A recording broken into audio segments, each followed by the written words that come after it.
Hello and welcome back to Skeggsy on the farm in rural Thailand. First apologies, I haven't done a video for a while, mainly because I've been away for 10 days. I went down to Chaham and had a great time down there, eating English food, drinking pints of Guinness and meeting some lovely people and even a good English conversation. Anyway, I've come back to the farm, which is what this video is all about. And I thought I'd give you a bit of an update of what's been going on here. Well, the first thing is that we've had a bit of a clear up, and I got myself rather dirty and cleared everything up at the front, and we went to this cupboard, and this cupboard was in a right mess, but as you can see I've tidied it up now. In this cupboard, when I was tidying, there were two snakes. The first one I've showed you before. I think it lives here somewhere on the farm. It's green with like a black stripe. It's still in that cupboard, I think, because it didn't leave. It ended up on the top shelf, so I didn't go back in there again. But the other snake was like about 1.5 foot long, and it was a black one, completely black. So yeah, as I say, I think the other snake's still in there, which is why I've left the cupboard on the right hand side alone for a bit. Anyway, let's have a walk around and show you what's been going on. As I say, this is the area I had a bit of a clear up. There was all items on that unit there, and it's all been tidied up and swept up and that. So that's what the farm looks like now, the actual garden on the right hand side and the chairs down there. So these flowers here you've seen before. I've put them on Facebook. Cows come along and eat them, which seems to bring the flowers back again all the time. Anyway, this is our main road. This is the entrance that brings this to the farm. It's also a road to Auntie's new land, and I'll do a video in a minute about Auntie's new house. This is the gates that we had made in one of the other videos. That area there stores the hay baler and of course the tractor. Now the actual tractor is out working at the moment. It's been doing its stuff now. That's Sumley, no, it's Mesar and another female cow, but we'll talk about them later. That's the entrance to the cow shed, but let's carry on down the main road. These are neighbours and people in the village buffalo. As I mentioned to you before, there's no actually fields here, there's no barriers, there's no fencing at all.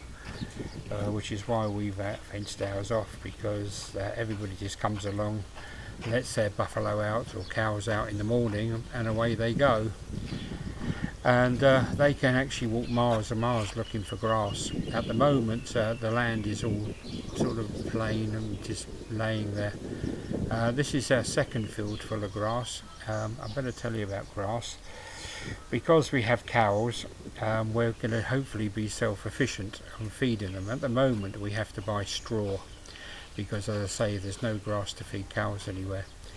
The first two fields that you saw, which is where Mesar is and his lady friend, and then you've got the second field. Now this field here is on the same level, as you can see.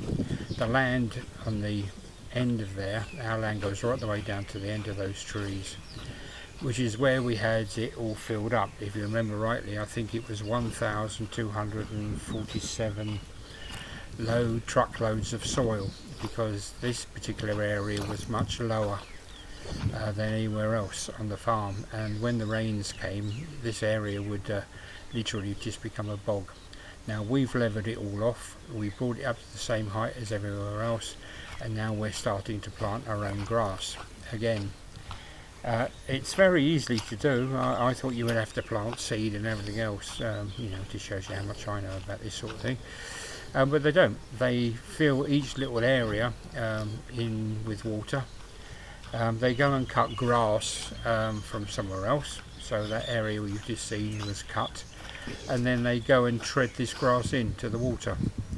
And as you can see, there's water in there, and they've just got the grass cut in, shred it in, and now we've got 1, 2, 3, 4. There's one over the back there as well, which is all going to be grass, which again will make us self-sufficient when the rice comes, because all these fields here will be covered in rice, as I've showed you in other videos. So once the rice comes, the cows can't go out because the cows will eat the grass.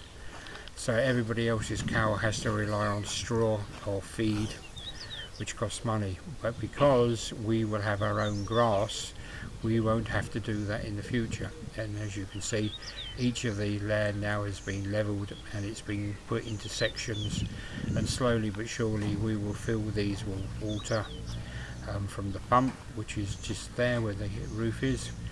We'll run a pipe down there from the pump and then gradually just fill it all in. So that's what everybody else's land looks like, and that, as I say, will all be rice, and then all this will hopefully be green.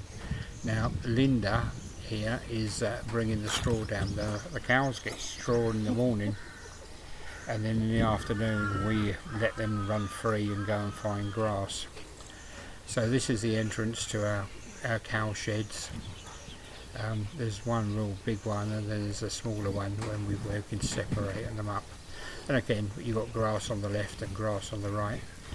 And down here on the right hand side is where Maysar is meant to be doing his duty. He's got a female cow in there with him. Some of these cows are made pregnant by the vet. I can't say the word, but you know what I mean. He sticks his hand up the side, puts the sperm inside, and then they become pregnant. But somebody here comes to your name. You only have to call him when he comes. He's been with us since he was a calf, and you can come and stroke him, and you call him and he will come and say hello. He's a big boy, I can tell you that. And he's quite randy as well. Boom boom is what they call it out here, and he's been boom booming quite a lot lately.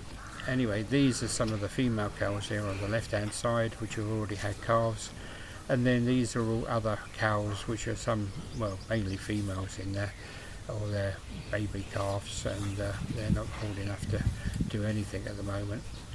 And our cow shed there, I think it's actually 26, maybe 27 cows in total between the two, but as I say, we keep them separate over here. These are the ones that have been already, hopefully they're going to be pregnant. Yes, I can't say the word. What is the word? Anyway, look, more grass again. This was just put in just before I went away because it's been so hot. We've had no rain now for 2 months, and it's really, really hot. The temperature yesterday, it said 39, but actually feels like 42, and it did feel like that yesterday. It was absolutely, well, I think I had 4 showers during the day. They're not really showers as such, they're just pouring water over you to try and cool you down. But as you can see, that Linda here is actually just putting straw in.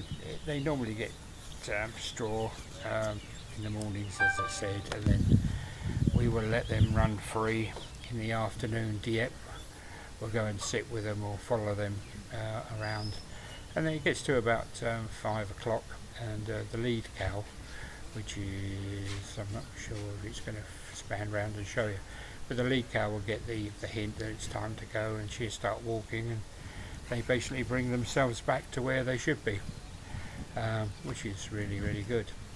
It's not too much hard work. Anyway, that is what goes on. It's a bit of a catch up on the farm. As I said, I'm sorry that I haven't done really anything over the last week or so, but I have been away enjoying myself, drinking pints of Guinness and enjoying some English company and English conversation. Now, as I walked away, I just caught him at the corner of my eye, being a naughty boy. Well, he's doing what he was told to do anyway. I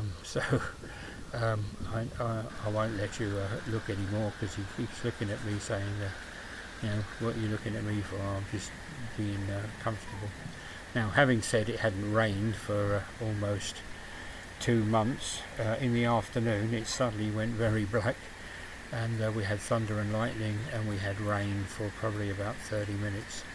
I went out just with a pair of shorts on, and it was just lovely just standing outside in the cool air, and it stayed cool roughly for probably about well, for the rest of the evening, I suppose. But today we're back to being hot and sticky again, and hopefully we'll have some more rain, though the forecast now is saying that it doesn't rain now until maybe the 12th or 13th, which is the Thai New Year, and everybody gets covered in water then anyway, but we'll talk about that nearer. These are some of our mango trees. We have quite a few of these mango trees, and mangoes are really lovely. Anyway, so look, I'll leave you with some dark sky just for a change, and just say thank you very much for watching. I hope you've enjoyed this video, and it's just basically a little catch up. So this has been Skeggsy on the farm in rural Thailand. I hope you enjoyed it. I hope you're all well, and I'll catch you soon, people. Thanks a lot. Bye.